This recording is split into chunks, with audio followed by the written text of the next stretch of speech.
All right. Well, good afternoon and welcome to another Illuminated Conversation. This is a series of conversations we hold monthly on topics that are really central to the work we're doing, what we see and hear from the teams, organizations that we support, and things that even we're hearing in our field that might be helpful to other leaders. And so a way that we can really have some just dialogue and conversation around these important topics that are happening in real time with the work world as we know it today. And today we'll be discussing how to prioritize mental health in the workplace. Really in line with this year's theme of World Mental Health Day is how we can really prioritize mental health. And for us here at the Lumen Group, we'll be sharing our perspective on how we think that really starts with centered leaders and centered leadership.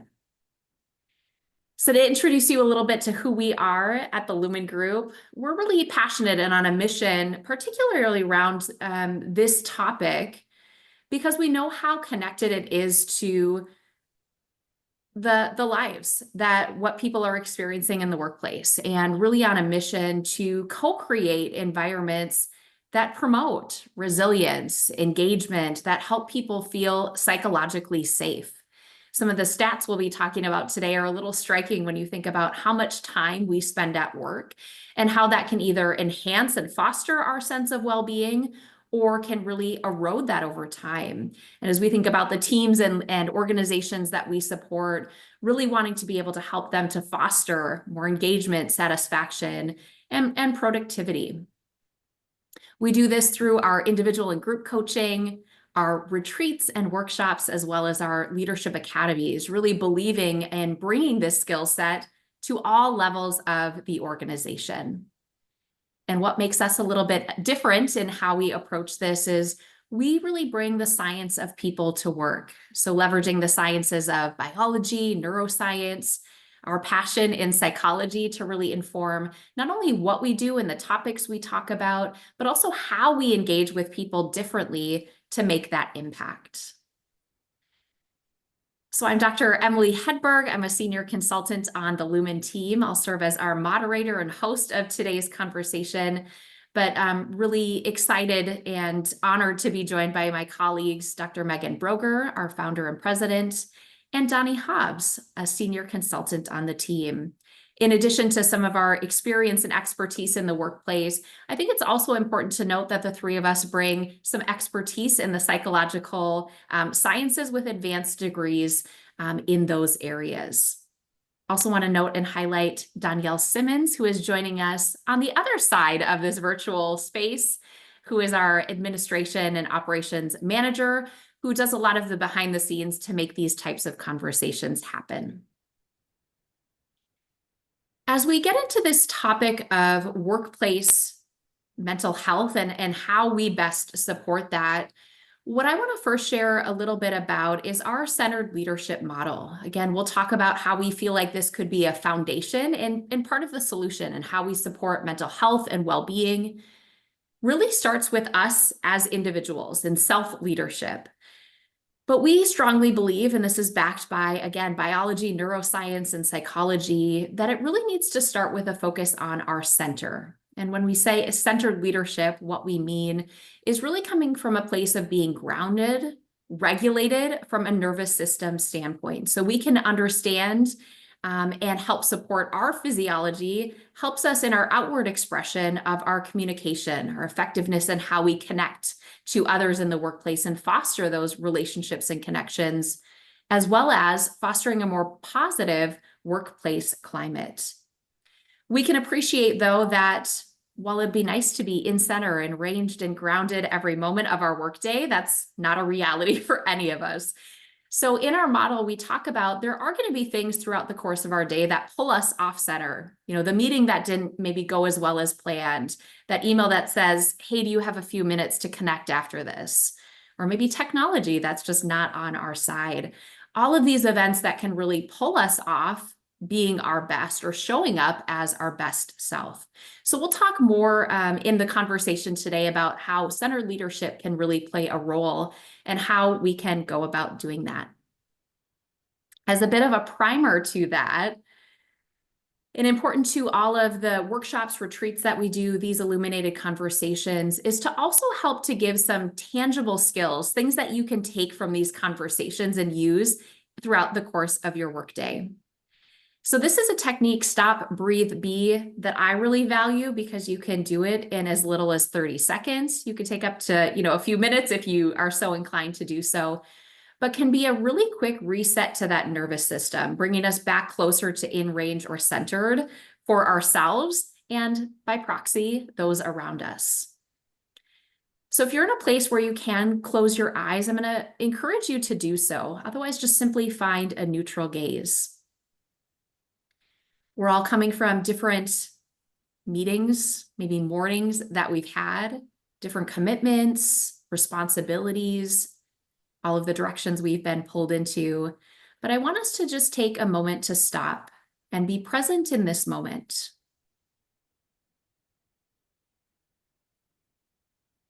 Start to shift your attention to that breath, noticing as you take a breath in and breath out.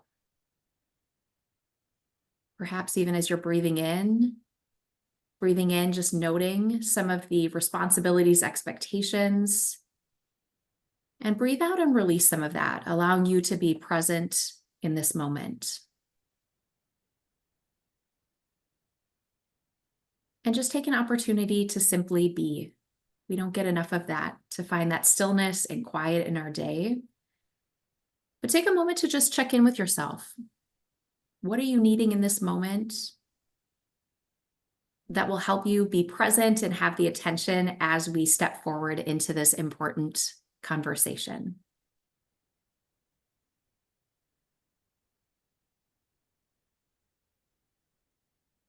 And when you're ready, you can go ahead and open those eyes if you had them closed. And intentionally step into this conversation with some openness and curiosity. As we have people joining us here, feel free to use the chat feature of the webinar. We'd love to hear your, reactions, questions that you have in real time, so we can integrate those as part of this conversation. As I mentioned earlier, yesterday was World Mental Health Day with this theme of it's time to prioritize mental health in the workplace. And in prep for this, and one of the articles we've shared on LinkedIn last week was an article in Forbes really talking about some new data to suggest that for almost 70% of people, their manager has more impact on their mental health than that of their therapist or doctor. And it's equal to the impact of that of their partner. And I think as we sat with that statistic, just had just a realization of, the importance and responsibility for leaders and managers. And I think we all have a responsibility we'll talk about, but just how striking that is given the amount of time we spend in the workplace and in some of those interactions. So I wanted to start out with that conversation in terms of, what is mental health and why the theme of that for this year's World Mental Health Day. Donnie or Megan, reactions to that question. Mm-hmm. Megan, do you have thoughts? I do. I'm happy to have you kick it off. Yeah, I think the first part of that question is always interesting. As a mental health professional, when I tell people what I do, I think a lot of times the focus from their perspective gets shifted toward mental illness or mental challenges. And when we talk about mental health, if we change the language a little bit to mental well-being, right? Either one kind of speaks to the same thing, but puts it in perspective and puts it on a spectrum. And as with physical health, we can always check in to see, where are we here? Are we doing okay? How could we move forward in a positive direction? And I think it's important that when we consider the topic of mental health, that we don't just consider the bottom half of that spectrum, the mental health challenges or mental illness. And so we see it as the broader picture.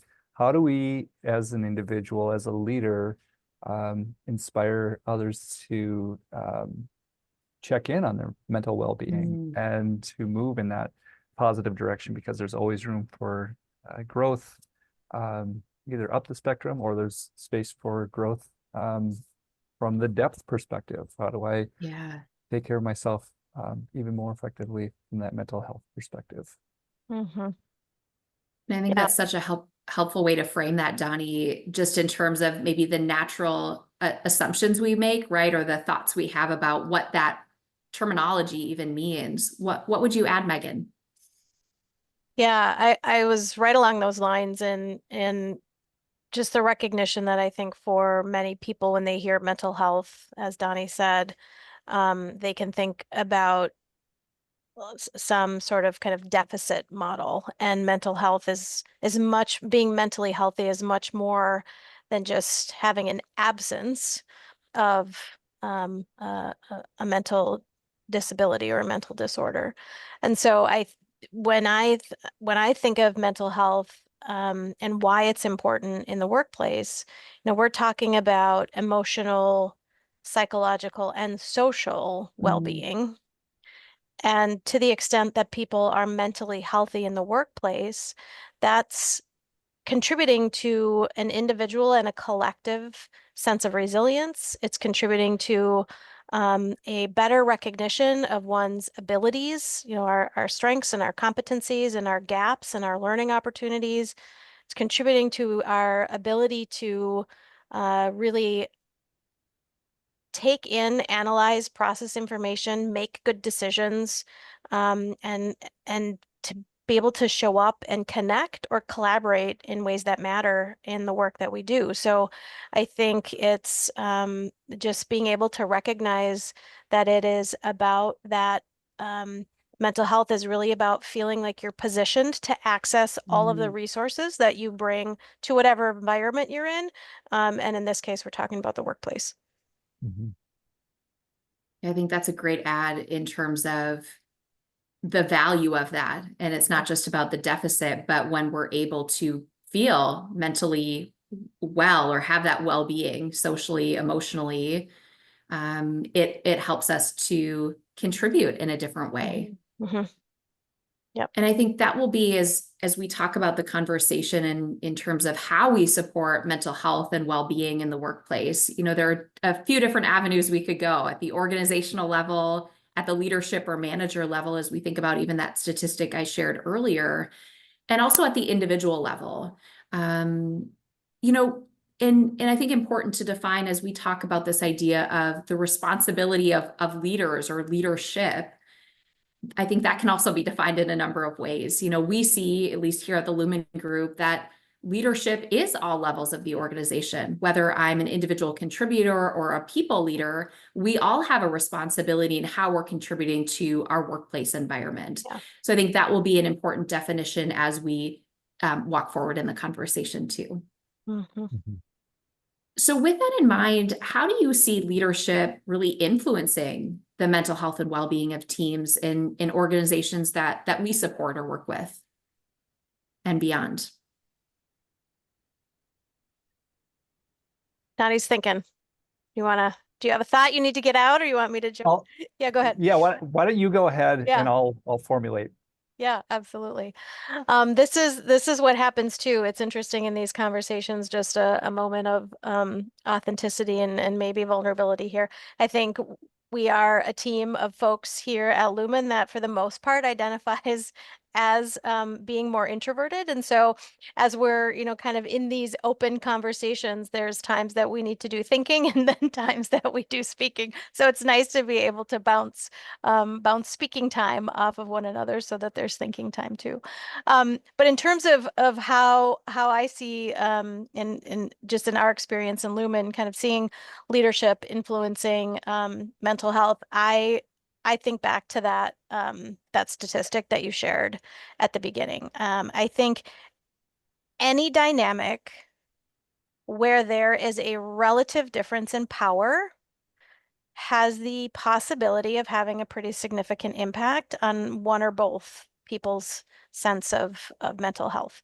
And so in the workplace, to the extent that we would expect supervisors or leaders to have some sort of incremental kind of power or influence over, and that they see that as kind of a power over rather than a power with. We have the opportunity to create some dynamics that feel can feel really, really challenging for Mm. people to navigate.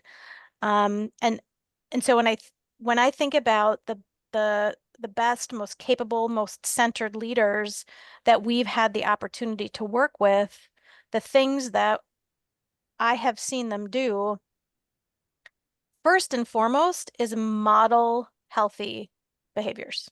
Mm. So what is it that healthy looks like? Is it sending emails at 10 o'clock on a Saturday night? Even if you're saying, I don't expect you to respond. Right. So what does healthy look like, and how are leaders modeling that behavior? Because whether or not they are communicating something, what they're doing Mm. is communicating something, maybe even something stronger than the words that are coming out of people's mouths. And I would say secondly, and then I'll pass this over so I'm not taking over too much here, Donnie, but it's working to create a culture of connection, not necessarily collaboration. I think those two things can kind of get meshed together, and then there's this concern about being overly collaborative and that getting Mm. in the way of productivity. And so when we talk about connection from our centered leadership model, it is not necessarily collaboration, but it is that what is the productive sense of community? Because we know that when we are in some sort of supportive environment, supportive community, supportive connection from others, we can draw that resilience. We can draw, that sense of safety, psychological or other, and that really can help promote more mental health as well. Mm-hmm. Yeah, no, I agree with all of that, and I think you're spot on. And going back to, the way a leader models for the rest of the team really does have a significant impact, because not only are you modeling something and maybe sending mixed messages, but then a lot of times teams will create these phantom rules based on their interpretation of, the Saturday night email that comes in that says, don't feel like you have to respond, but I'm working, and all the implications that come along there. And so now we've got phantom rules that are in play that nobody's really talking about, and it creates a culture. But I'm going to go back and start where you started, Megan, with the statistic. And so I think for a lot of leaders, when they see that or hear that statistic, it can strike all sorts of different emotional chords, right? That's a lot of responsibility for a leader, right? To know that, wow, what I'm doing, how I'm showing up is really having a big impact on my people. And there's a quote by John C. Maxwell that I like, and it's leadership is influence, nothing more, nothing less. And so if you're in a position of leading others, you're going to be influencing them regardless of how intentional or unintentional you are around it. And so taking this as an opportunity and seeing this as an opportunity to step into that role of influence for that really big number, right, of people who you're having a very big impact on at work, can create some really positive shifts in the workplace. And so just that awareness of that statistic, I think, can be really helpful. I think you also raise a good point, Donnie, and it makes me think of the quote you often share of, how many leaders or managers wake up intentionally wanting to make people on their team miserable, right? Or contribute to something that's gonna, get in the way of someone's mental health in the workplace. But I think you're also describing there's this sense of responsibility and even pressure. Okay, I can recognize that statistic, but what do I do? And one of the participants, shared, I want to be all things to all people and end up not quite being enough for everyone. And so when we have that awareness and recognition, what are some of those maybe behaviors or ways that people can appreciate that responsibility and make it sustainable in how they're responding. Yeah. Oh, I love that. I love that thought and that question around what do I do with that? Because I think for a lot of us as leaders, we do feel responsible and do want to take care of the folks that are working for us. And so and we still have all of our responsibilities to take care of as well. And so we can't be everywhere all at once doing all the things.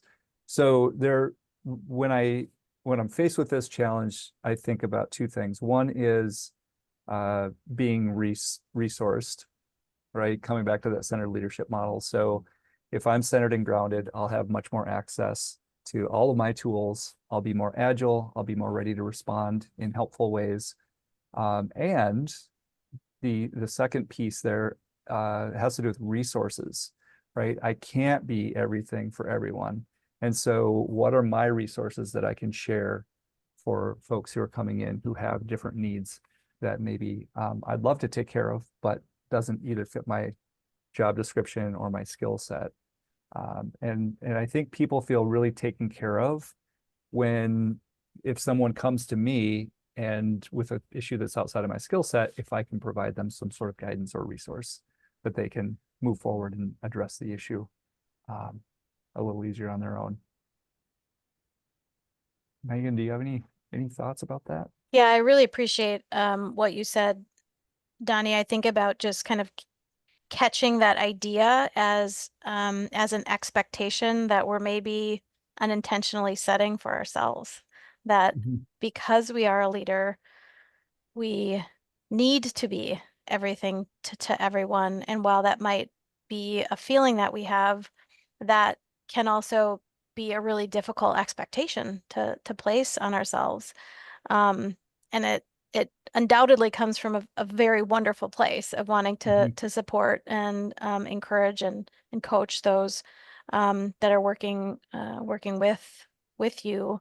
And it brings to mind an activity that we often have leaders do either in coaching or in our leadership development academies, where it's an opportunity to really think about how might you prioritize and then communicate what your team can expect from you.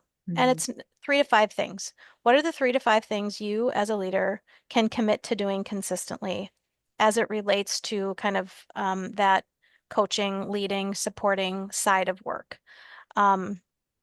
So whether it's I'm going to, commit to meeting with each of you once a month. I'm going to commit to holding bi-weekly team meetings so that we can make sure that we're still aligned on what's going on. I can commit to what are the 3 to 5 things that you can commit to doing for your team that they can expect of you, and then asking that question back. So here's what you can expect from me. Does that align with your expectations? And then just having some clarity. So back to Donnie's earlier point around kind of phantom rules, phantom expectations are also a thing. So can we bring some clarity both to ourselves on if I have to strategically fail, if I have to pick a thing that I'm not going to do or I'm not going to do as well, it's not going to be one of these 3 to 5 things that I've told my team that they can absolutely expect from me, and I'm going to do my best to do those things. And I think that can help to narrow the focus a little bit and help us really define what success is.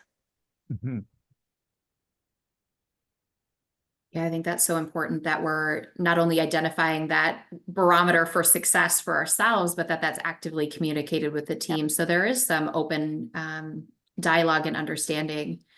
Because I can also appreciate, and going back to what you were talking about too, Donnie, when I don't have that skill set, that can really be draining. If I don't feel like, one, I'm resourced, but I don't have the resources to really help support my team, that can really suck just a lot of energy and really be a drainer in the work we're doing. Curious, as you coach or work with leaders, advice you provide or how you help them maybe manage that energy different. Well, I think that's a great question. I think a lot of it comes down to, awareness, right? We have a natural tendency Some of us have a natural tendency to avoid challenges and issues. Some of us have a natural tendency to want to be, like we were talking earlier, right? Everything for everyone. And so just awareness of what is my role here and how can I most effectively support and influence the people who are working for and with me, and people who are coming to me for guidance, and then kind of creating just some boundaries around what can I help with here, and what would be better to shift. Because you're right, Emily, that energy drain and trying to do something that we're not skilled at doing or trained, or there's that desire to do well at everything that we do, and yeah, we can lose a lot of energy very quickly. And so just the awareness, I think, is step one, and then boundary setting, creating some frameworks. Yeah. Yeah, and I think too, one of the things that we are working hard to promote with the centered leadership model is that idea that being centered is not something that you get and then you just magically get to keep. But it's you're gonna get pulled out of that many different times a day for many different reasons. And part of it is not waiting until 5 o'clock so you can take the walk or go to the yoga class, but it's how do we recognize when we're getting pulled and then actively doing something like stop, breathe, be, or any of the number of other exercises we can integrate into our day to try to bring us back, maybe not entirely to center, but kind of help to quell the flood as it might continue to build up throughout the day, leaving us very drained and completely or almost completely under-resourced at the end of the day. Yeah. Yeah, that we feel like we have nothing left to give Nothing left. at Nothing the left. end of a workday. Yeah. But I think that's really important to capture, Megan, in this idea of, again, with our own personal responsibilities, the things that we can actively do. But from an energy management perspective, to also consider, what are those points throughout the day where you maybe need to insert some of those times or those strategies that are going to really help you to show up as your best so that you do have the energy for yourself and others. And I think as we tackle, workplace stress, that's another area we have a lot of conversations and lean into that work quite a bit. That's helping to promote our overall well-being in the workplace. So I appreciate the fact that you both provided also some really tangible solutions, right? It's not just thinking about how we cope and strategize, but to really think about how do we shift or change things that are happening in the workplace to really promote our mental health and well-being. Last thoughts or sentiments that you want to leave our audience with here today?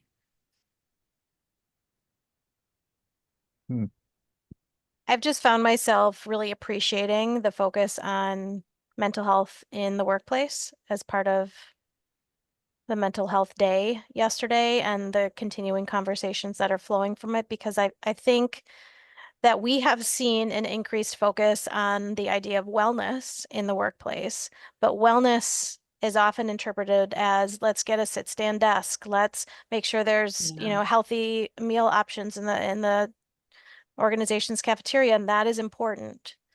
Mental health is something different.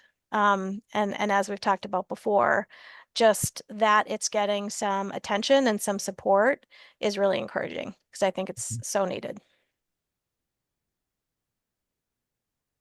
Yeah, that's great.